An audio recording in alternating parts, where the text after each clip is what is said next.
we have some major news from SpaceX today. They have finally completed the new sign for Starbase, officially dubbing it the gateway to Mars. This is a huge milestone for the company and for space exploration in general. The completion of the sign marks the next phase in SpaceX's ambitious goal of making Mars colonization a reality. Elon Musk has been vocal about his vision of sending humans to Mars and establishing a self-sustaining colony there. The completion of the Starbase sign is a physical representation of SpaceX's commitment to this mission. Starbase, located in Texas, is where SpaceX is building and testing their next-generation rockets and spacecraft. It will serve as the launch site for future missions to Mars and beyond.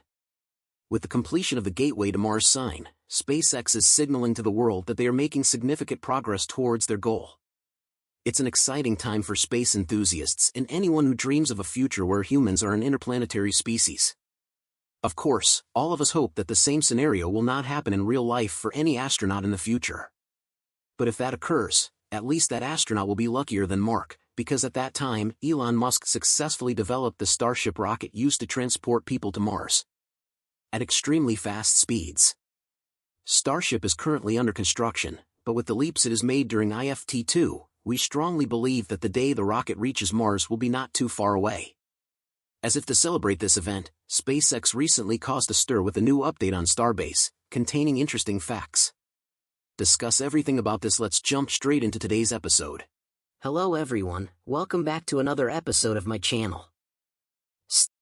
On November 28, ex-user Cosmical Chief posted photos of the letters on the trailer and wrote, "New signage arriving at Starbase. What's it going to say and where's it going to go?" The picture reflects the arrival of a truckload of white letters to Starbase, which spawned speculation and a crowdsourced word scramble. Many supposed it would form the sentence, "Gateways to Mars," and as usual, SpaceX stayed silent and let its fans do the work in its latest salvo of guerrilla marketing. By Friday, the work was done with the full letter. "Gateway to Mars," hanging on the wall. So nice, right? I am curious if it will be lit up at night like the Starbase sign. Interestingly, SpaceX ordered Ion Art, an Austin studio, to design this new sign. This unit also created the huge Starbase sign that adorns the wall at the rocket factory and lights up at night.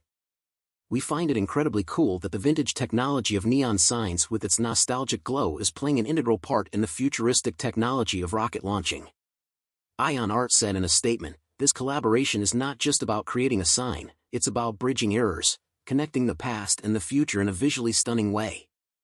It's a testament to the enduring appeal and adaptability of neon, and we are honored to be a part of this extraordinary journey with SpaceX." In addition to feeling excited, perhaps many SpaceX fans also get curious about what hidden meaning the new sign carries. Well, the new signage comes about a week and a half after Starship's second launch. You should forget, or should not forget, how rocky the journey to gain the FAA's green light for IFT02 is. There was a time when we were worried that Starship would have to wait until 2024 to launch again, meaning that all other plans would be postponed. Fortunately, SpaceX did not give up. It continued to fight in every way to force the FAA to change its mind. Finally, all efforts bore fruit and Starship flew in this year as desired, and this paved the way for another success. During IFT02, the public had the opportunity to witness a completely different, more powerful and reliable version of Starship. This is the milestone for further upgrades on both the Raptor engine and rocket afterward. Perhaps with the presence of this signage, Elon Musk wants to affirm that SpaceX has officially stepped to a new and brighter page in its life. Yeah, it's the story in the present. But when you look to the future, have you ever wondered what the journey to Mars will be like once Starship is operational? As always, before starting anything, you should learn the basics of this journey. The average distance between Earth and Mars is 140 million miles, 225 million kilometers. Every 26 months, Mars and Earth are at their closest distance, which is about 57 million kilometers apart. So, during that time, if an unmanned NASA spacecraft traveled at 58,000 kilometers per hour on a direct path between two planets, it would take just a little more than 40 days. It sounds great, right? But the reality is much more tough. Starship updates. Just 2 weeks ago we witnessed a monumental event in SpaceX history. The largest rocket of all time, Starship, soared into the skies, propelling the program to new heights. And now we're already counting down to the next Starship flight. Although this launch resulted in less damage to the launch complex than the previous attempt, essential repairs are still needed. SpaceX's engineering team is focusing on these fixes, with the orbital launch mount's restoration being a top priority. This is crucial, as the mount is essential for testing the Super Heavy booster designated for the third Starship launch. Starting at the base, our expert camera operator John recently observed numerous cracks on the table's legs, each clearly marked by the workers. These legs are metal casings filled with concrete to enhance stability, so a small crack here and there is likely not a huge deal. Despite this, we've already noticed workers filling some of these cracks with new welds. Once all the cracks are repaired, we anticipate a fresh coat of paint over the entire table, restoring it to a like-new condition. Higher up, we find the critical booster quick disconnect. This component is a retractable plate, equipped with multiple connections that supply propellant, fuel, data and electricity to the Super Heavy booster. Just a few minutes before liftoffs, this plate detaches from the booster and is shielded by a unique cover. This mechanism reminds me of the design used in the Saturn V rocket, the tail service mast, which delivered propellant also retreated behind a blast shield at liftoff. This simple yet genius solution effectively protects the quick disconnect from the intense forces and heat of liftoff. Despite the mechanism performing perfectly during liftoff, the panel still ended up coated in soot. However, recently workers cleaned it up and now it looks like new with no visible damage at first sight. We're likely to witness a retraction test of the BQD in the coming days. Moving up, the Mechazilla arms, also known as the chopsticks, have been undergoing inspections by engineers. These arms are expected to be put into action again soon, this time to lift Booster 10 as part of its ongoing test campaign. There is still work to be done on the ship quick disconnect arm, which hasn't been repaired yet and remains in a downward-facing position, likely due to a dislodged actuator damaged by the launch. Significant activity has also been observed at the heart of the launch site, the orbital tank farm. Here we've noticed some pipes marked with red axes being removed, particularly on the methane side of the farm.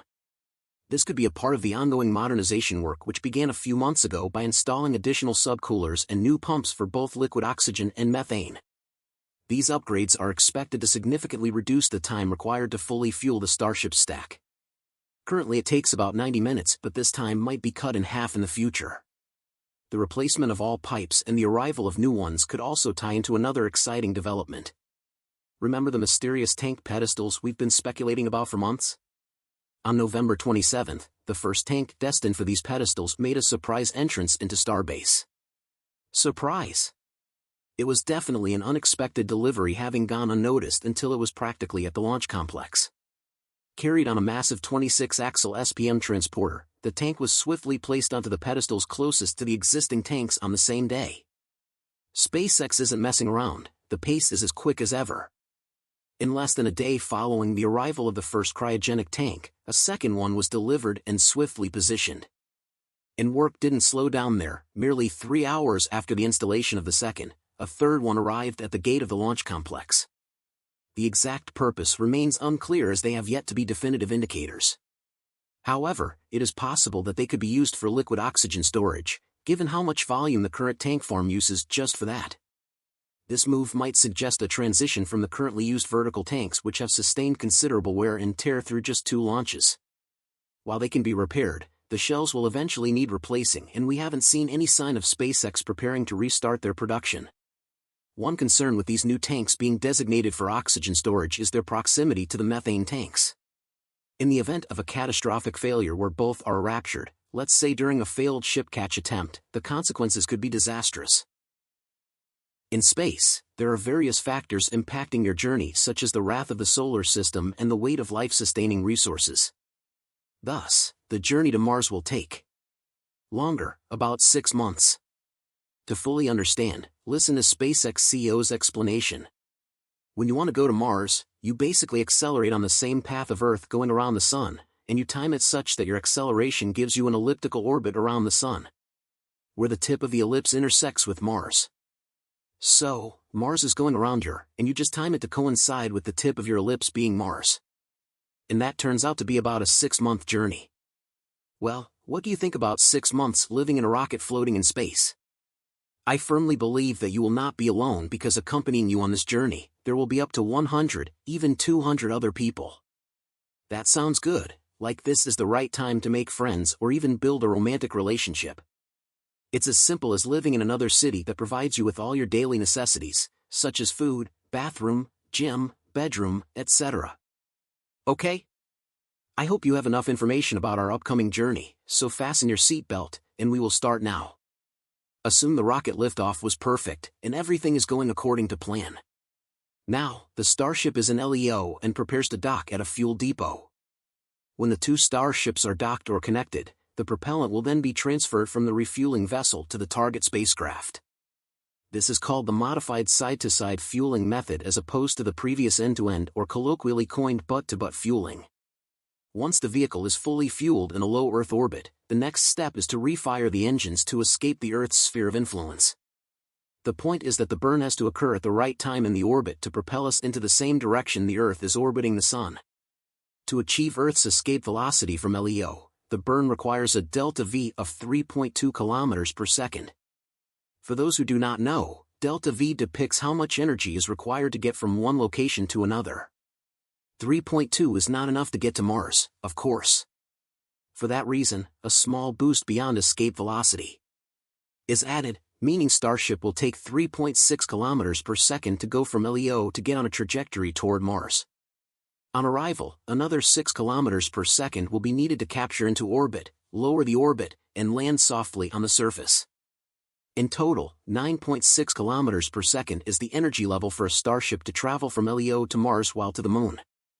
This number is just 5.6, over half of that of the journey to the Red Planet. For that reason, it can be said that the journey to conquer Mars is not trivial or simply a long-distance flight. It requires breaking every final frontier of humans, including knowledge, courage, and perseverance. And things get more difficult when you are the first to dare to do this. That's why, out of 7 billion people on Earth, only a small fraction are capable of pursuing that dream. And only Elon Musk dares to be the first to make this journey. Whether you love him or hate him, you have to admit the fact that Elon has sacrificed a lot for the future of humanity. Without him, the dream of living on Mars may never have come true. And that's about it for today's episode. Thank you so much for tuning in, and that's all for today's update. If you enjoyed watching and found it useful, please make sure to subscribe to my channel and hit the like button. And if you want to support our channel and if you want to be up to date, you can become an exclusive member, so click on our perks through the link in the description below. Thanks to watching and see you next time. By the way, are you familiar Ipa-toktok Philippines app? Ipa-toktok is a delivery service app designed to connect more people by delivering items door to door. For more information, download the Ipa-toktok app, here down below.